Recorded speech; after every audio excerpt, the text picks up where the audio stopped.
নমস্কার বন্ধুরা, কাকলি কি দুনিয়া চ্যানেলে তোমাদের সকলকে স্বাগত জানাচ্ছি।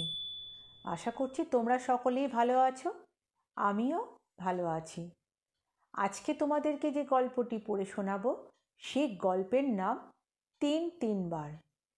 লেখক গজেন্দ্র কুমার মিত্র। তাহলে বন্ধুরা গল্পটা পড়ছি। ঘটনাটা আপনাদের মনে আছে নিশ্চয়। খবরের কাগজে ফলাও করে বেরিয়েছিল। সবচেয়ে বিখ্যাত যে কাগজ, সে তো বর্ডার দিয়ে যাকে বলে বক্স করে ছাপা, তাই ছেপেছিল। সে যে মনে পড়ছে না?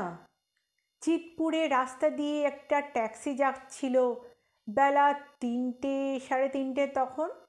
হঠাৎ একটা লোক একেবারে সামনে পড়ে গিয়েছিল।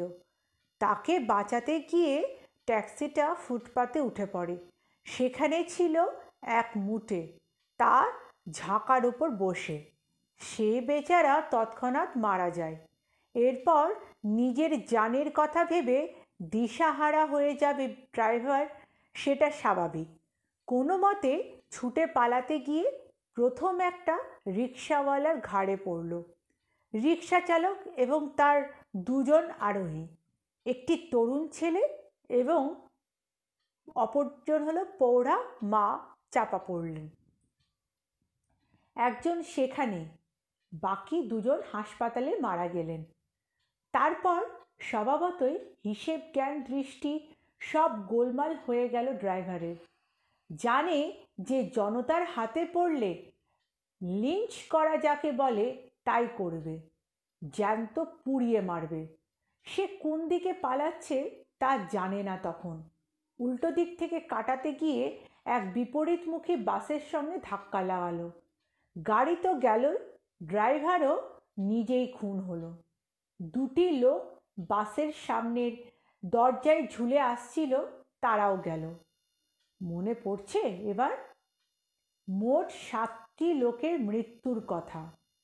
কাগজে অনেক চিঠি লেখালেখিও হয়েছিল তখন, মর্মার্থ।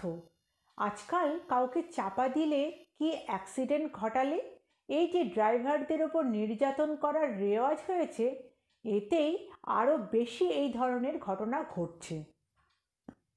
মনে পড়ছে? পড়তেই হবে। এই খবর না পড়ে উপায় নেই। শুধু কারোরই খেয়াল নেই সে হতভাগ্যের কথা, যে ওর হঠাৎ অমনভাবে সামনে এসে না পড়লে এত কাণ্ড কিছুই হতো না।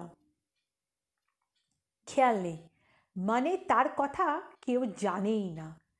কাগজওয়ালারও তার নাম ধাম বিবরণ কিচ্ছু পাননি। দু একজন প্রত্যক্ষদর্শী দেখেছিলেন বলেই জানা গেছে। কিন্তু সে লোকটি সেই অভাবনীয় হট্টগোল এবং পরপর অতগুলি মর্মান্তিক ঘটনায় বিপুল জনসমাগমের ফাঁকে কোথায় গেল সে খবর কেউ রাখেনি। সে যেন মূর্তিমান নিয়তির মতো এই 7টি প্রাণের মৃত্যু ঘটাতে এসেছিল, শূন্য থেকে মূর্তি পরিগ্রহ করে। কাজ শেষ হতে আবার শূন্যেই মিলিয়ে গেছে। কিন্তু তা নয়, সেই লোকটি সেদিন তার নিয়তিকে খুঁজতে চেষ্টা করেছিল, ধরতে চেয়েছিল। লোকটি আমাদের পরিচিত, নাম অভিলাষ। বয়স 33-34 হবে। শ্যামবর্ণের উপর সুশ্রী বলিষ্ঠ চেহারা। মেদিনীপুর জেলায় বাড়ি। দেশে খাবার সংস্থান নেই। জমার ঘরে মাত্র 1 বিঘা ধানি জমি। খরচের খাতায় পঙ্গু বাবা, স্ত্রী এবং 2টি বাচ্চা। বাপ যখন সক্ষম ছিলেন আরও অনেকের জমি ভাগে চাষ করতেন। সংসার চলার জন্য কোনো চিন্তাই ছিল না। সেই জোরেই 20-21 বছর বয়সে ছেলের বিয়ে দিয়েছিলেন। সে কি খাবে বা স্ত্রী পুত্রকে কি খাওয়াবে সে কথা তিনি চিন্তাও করেননি। অভিলাষকে করতেও দেননি। অভিলাষের মা নেই, সংসার দেখার লোকাভাব, তখন সেই প্রয়োজনটাই বড় হয়ে উঠেছিল। অভিলাষ কিন্তু চাষবাসের দিকে যায়নি, তার অভিলাষ ছিল খুবই উচ্চ। সে চাকরির খোঁজে কলকাতায় এসেছিল। দেশের ব্যাপারটা বাপ দেখছেন, সুতরাং কিছুদিন বেকার ঘুরে বেড়ানোর অসুবিধা ছিল না। বেশি ঘোরাঘুরি করতেও হয়নি অবশ্য। কিছুদিনের মধ্যেই এক বইয়ের দোকানে কাজ পেয়ে গিয়েছিল একটা দেশেরই এক মাস্টার মশাইকে ধরে। স্কুল ফাইনাল পাস নয়, তবে তার জন্য আটকায়নি। হাতের লেখা ভালো ছিল, সুশ্রী চেহারা, ভদ্র কথাবার্তা, এই দেখেই ওর মনিব ওকে নিয়েছিলেন। মাইনে অবশ্য খুব একটা কিছু বলবার মতো নয়। ঢুকেছিল বোধহয় 40-50 টাকায়, দৈনিক 4 আনা জলপানি। ক্রমেই সেটা বেড়ে 100-তে পৌঁছেছিল। বিশেষ অসুবিধাও হয়নি। এখানে দেশের বিস্তর চেনা লোক ছাপাখানায় কাজ করে। তারা অনেক লোক এক জায়গায় মেস করে থাকে যাতে খরচ কম পড়ে। তেমনি এক সস্তার মেস পেয়ে গিয়েছিল। বইয়ের দোকানে ছুটি বেশি, কাজে দেশ বলে সহজে যাতায়াত চলতো। খরচের জন্য খুব আটকাতেও না। দেশে সংসার চালাবার কথা ভাবতেও হতো না বলে স্ত্রী ছেলে মেয়েদের কথা নিয়ে মাথা ঘামাতে হয়নি এতদিন। দেশে যাবার সময় এটা ওটা নিয়ে গেলেই চলতো। পুজোর সময় কাপড় জামা, স্ত্রীকে 2-4 টাকা হাতে খরচ, এইসব। ইদানিং ছেলে মেয়েদের স্কুলের মাইনে এবং বই খাতার খরচটাও দিতে হতো অবশ্য। তেমনি কিছু বোনাসও পেত পুজোর সময়। তারপর হঠাৎই শুরু হলো ভগবানের মার। বাবা অকস্মাৎ পক্ষাঘাতে পঙ্গু হয়ে গেলেন। স্ট্রোক না কি বলে তাই হয়েছে। এদিকে নতুন সরকার কায়েম হতে সে সময়টাই বইয়ের বাজার গেল ঝপ করে পড়ে। লাইব্রেরির সরকারি গ্রান্ট কমে গেল, যাও বা পাবার কথা হাতে এলো না। সে টাকা নাকি অন্য দরকারি খাতে চলে গেল। ওদের দোকান তেমন বড় কিছু নয়, খরচা কম বলে তবু তখনকার মতো টিকে গেল, কিন্তু লাভ নয়, বিক্রির টাকাতেই চালাতে হচ্ছিল। সেটা অত কেউ খেয়াল করেনি। আগে ভদ্রলোক ছাপতেন নাটক, নভেল। বই ছাপা যাতা শেষ হয়ে যায়, নতুন করে ছাপা যায় না, নতুন বইও ছাপা হয় না। এই যখন অবস্থা, সরকার বদল হলো বটে, কিন্তু হাতে তখন পুঁজি বলতে কিচ্ছু নেই। দিশাহারা মালিক চড়া সুদে দেনা করে স্কুল বই ছাপলেন এবং ডুবলেন। অব্যাপারেষু ব্যাপার হলে যা হয়। সর্বনাশে যেটুকু বাকি ছিল হঠাৎ কাগজ গেল বাজার থেকে লোপাট হয়ে। চোরা বাজারে ডুবলেও বেশি দামে কিছু কিছু পাওয়া যায়, তাতে চুনোপুটিদের চলে না। ভদ্রলোক সর্বনাশে সমুৎপন্নের পণ্ডিতরা যা করেন তাই করলেন, সামান্য টাকায় ব্যবসাটি বেচে দিলেন। অর্থাৎ অভিলাষের চাকরিটা গেল, কারণ যিনি এর স্টক কিনে নিলেন তার আগে থেকেই পুরনো লোক ছিল, তিনি এসব দায়িত্ব নিতে রাজি হলেন না। তারপর থেকে বিস্তর চেষ্টা করেছে চাকরির। নন ম্যাট্রিক ছেলে, সেকালের ভাষায় বিশেষ কোনো হাতের কাজও শেখেনি। কে তাকে এই বাজারে চাকরি দেবে? সব জিনিসের দাম 4 গুণ 5 গুণ বেড়ে যাচ্ছে এক এক লাফে। যার যার নিজের অস্তিত্ব টিকিয়ে রাখাই অসম্ভব হয়ে পড়ছে। ব্যবসাতেও সে ঘা পরোক্ষভাবে এসে লেগেছে। ওর যা জগৎ বই পাড়ায়, সেখানে তো আরও। 5 টাকায় বই ফের ছাপা হলে 14-15 টাকা দাম হচ্ছে। কে কিনবে? কার কত বাড়তি টাকা আছে? প্রকাশকদের বেঁচে থাকায় বেশি সমস্যা, নতুন লোক রাখার তো প্রশ্নই ওঠে না। দেশেও গেছিল অভিলাষ। এমনি তার স্বাস্থ্য ভালো, কিন্তু চাষবাসের পরিশ্রম সহ্য করতে গেলে বেশ কিছু অভ্যাসও দরকার, তা তার নেই, অভিজ্ঞতাও নেই। তাছাড়া এখন ভাগ চাষের বিস্তর অসুবিধা। সরকার নতুন নতুন আইন করছেন, যাদের জমি আছে তারা এখন মজুর রেখে নিজেরাই চাষ করছে। কিছুদিন বাড়িতে বৃথা বসে থাকে, তাই আবার কলকাতায় ফিরতে হয়েছে। স্ত্রীর সর্বশেষ গহনাটি বেচে ওদের জন্য কিছু রেখে 30টি টাকা নিয়ে এসেছিল সে। আর কিছু আনা সম্ভব ছিল না। সেও তো অনেক দিন আগেকার কথা। পুরনো মেসে বিস্তর টাকা বাকি পড়ে ছিল, সেখানে না গিয়ে একটি নতুন মেসে উঠল। মেসের খরচ আজকাল যে অঙ্কে পৌঁছেছে তাতে 30 টাকায় 15 দিনও চলে না। চলে না যে তা অবিলাসও জানে, কিন্তু আর কোথায় থেকে কিছু জোগাড় করতে তো পারেনি। পুরনো মনিবের কাছে গিয়েছিল, তিনি টাকা দিতে পারেননি। আগেকার বইখান 2 বাড়িতে ছিল, তাই দিয়েছিল। সেগুলো সিকি দামে বেচে টাকা চারেকের মতো হয়েছিল। তাও কাপড় কাচা সাবান কিনতে ও দাড়ি কামানোর খরচা জোগাতেই চলে গেছে। বন্ধুদের কাছে কম্পোজের কাজ শিখতে চেয়েছিল। তারা কতগুলো বড় বড় প্রেস উঠে যাচ্ছে এবং গেছে তার ফিরিস্তি শুনিয়ে সহজ একটি প্রশ্ন করেছিল, কাজ শিখতে যে কমাস সময় লাগবে সে কমাস খাবে কি? তার উত্তর দেওয়া যায়নি।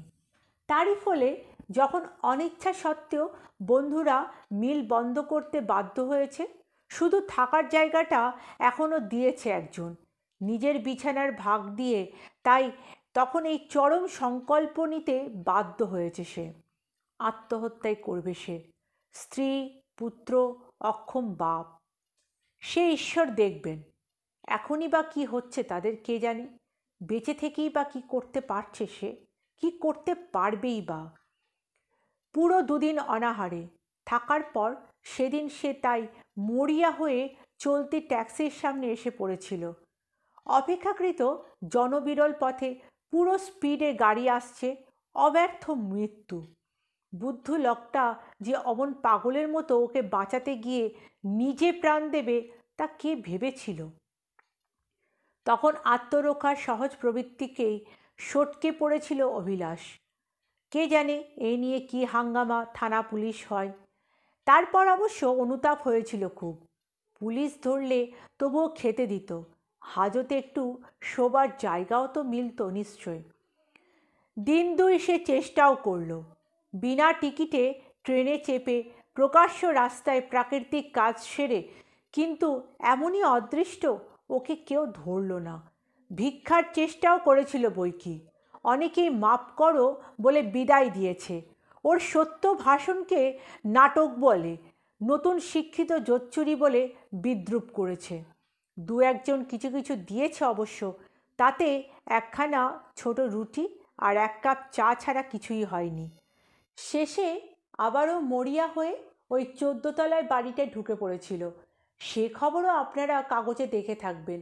যদি একেবারে ওপরের ছাদ পর্যন্ত উঠে যেতে পারত তো কি হতো বলা তো যায় না।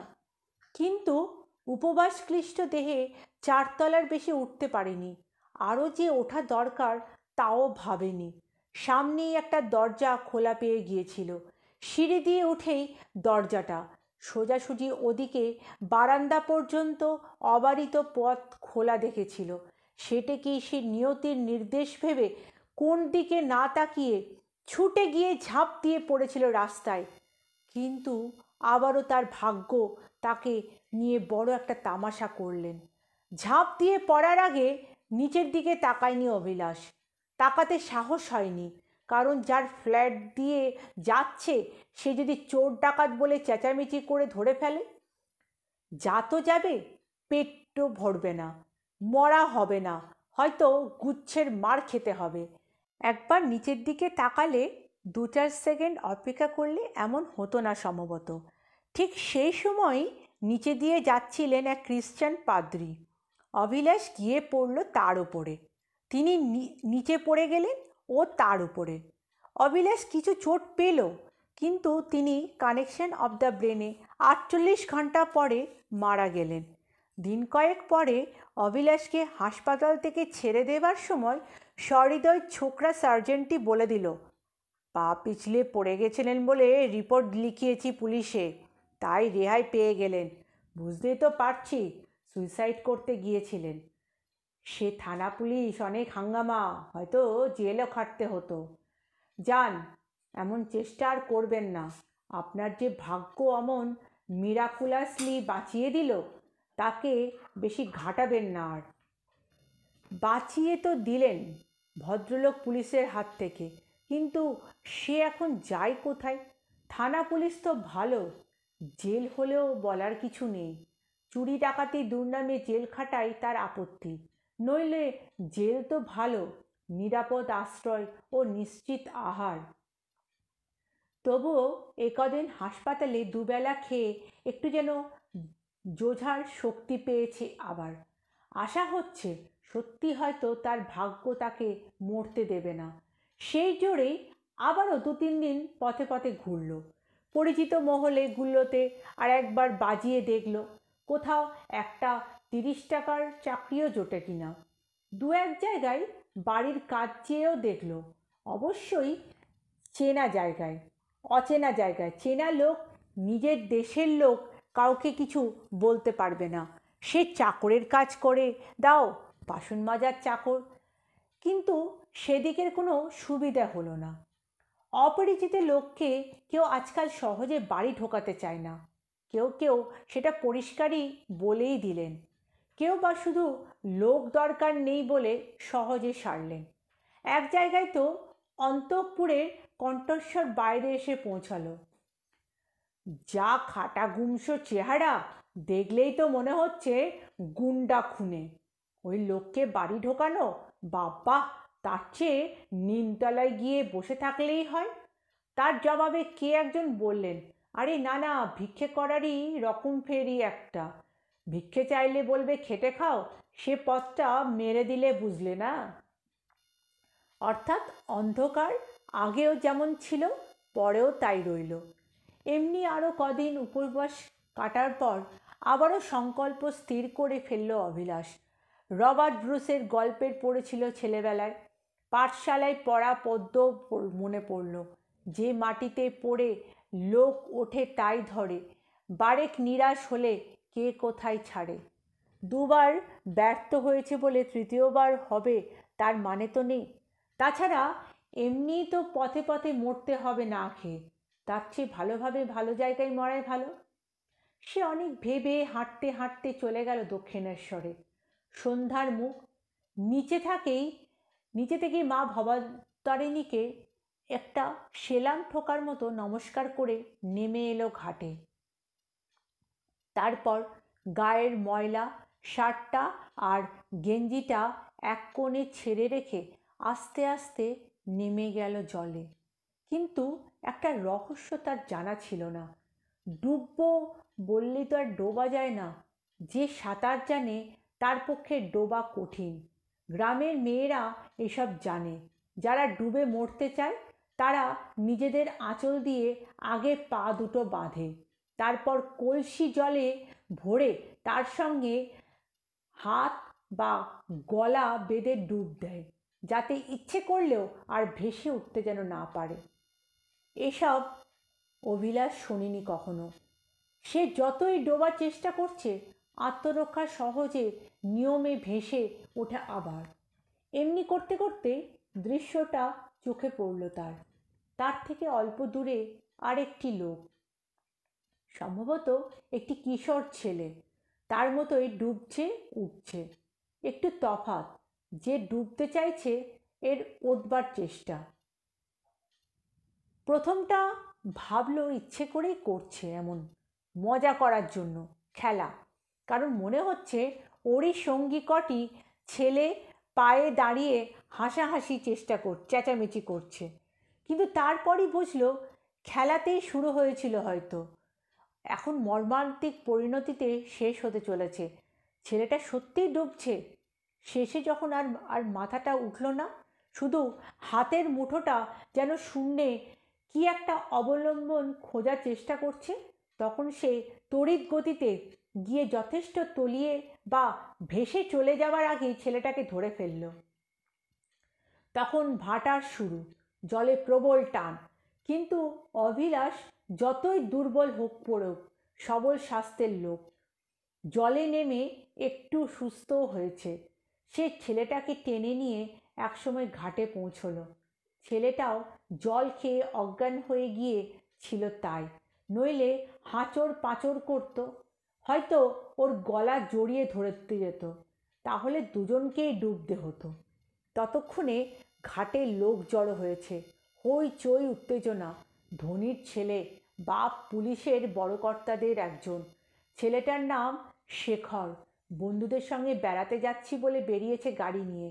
ঘুরতে ঘুরতে ঘাটে এসে দাঁড়িয়ে ইয়ার্কি করতে করতে কে একজন দিয়েছে ওকে এক ধাক্কা। শেখর যে সাঁতার জানে না অত কেউ খেয়াল করেনি। জলে ফাঁড়া বলে ওর মা সাঁতার শিখতে দেননি। তাছাড়া ও যে অত জলে গিয়ে পড়বে, ভেসে যাবে, সেটা যে ভাটার সময় এত তাদের জানার কথাও নয়।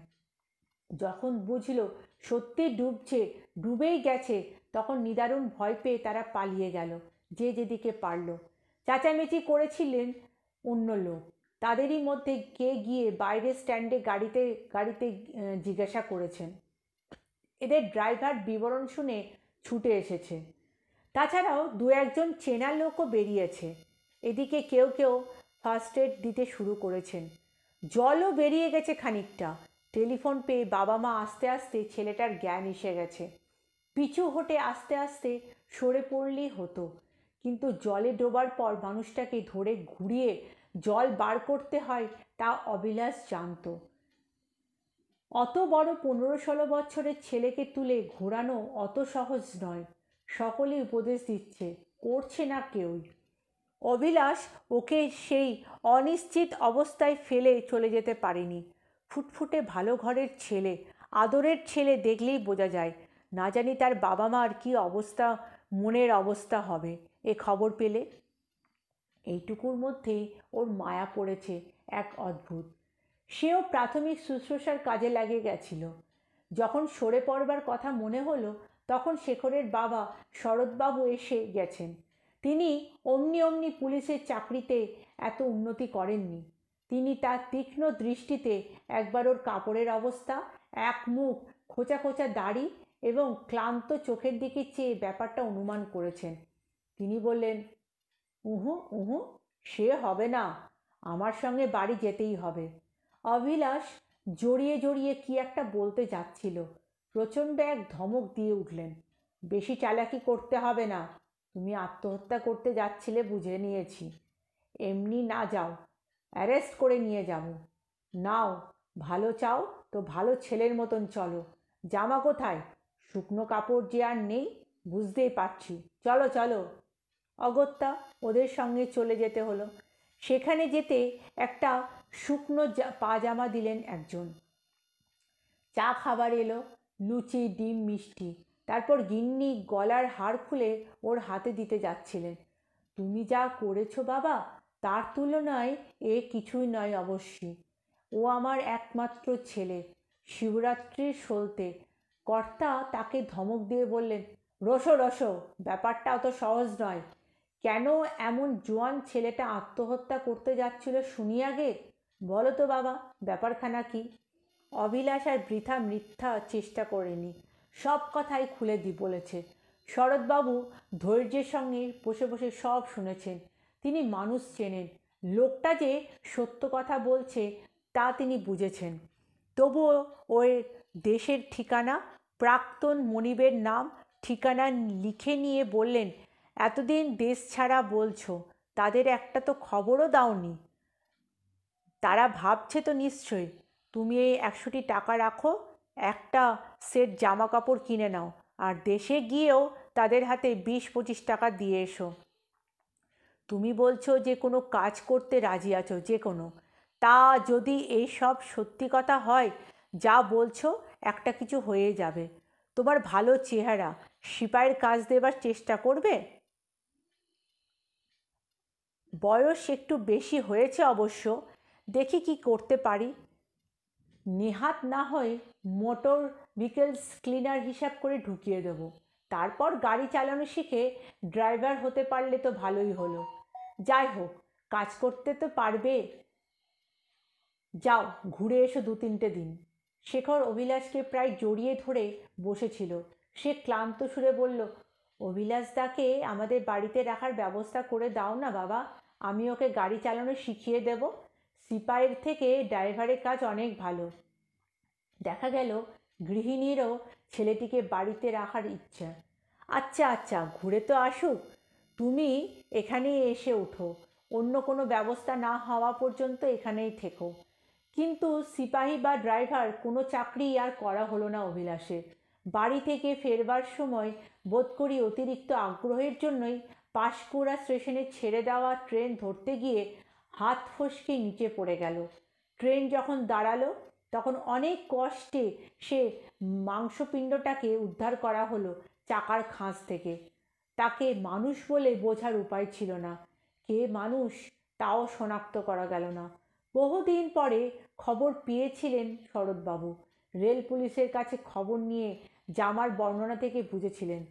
তিনি আর অভিলাষের স্ত্রীকে সে খবর জানাবার চেষ্টা করেননি।